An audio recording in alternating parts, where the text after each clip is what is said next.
A picture that's spreading across social media showing the Monkey Hill Bar in New Orleans packed over the weekend. Take a look at this. It was reportedly taken on Saturday night, and there was a packed bar with few, if any, patrons wearing a mask. This picture has since been taken down.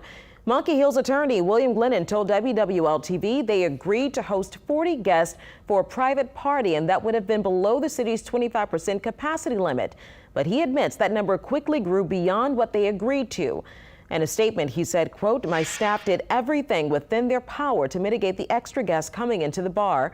Saturday night was unfortunate, and while we do not run from our obligation as a business operating in the city of New Orleans, we have taken this very seriously and are putting in more stringent policies and procedures to ensure that this does not happen again at Monkey Hill Bar." Well, the New Orleans City spokesman let us know that the Operation Parish Communication District did receive multiple calls over the weekend complaining about a number of issues at Monkey Hill Bar, which included the lack of face coverings and social distancing, also not observing occupancy requirements and serving past 11 o'clock.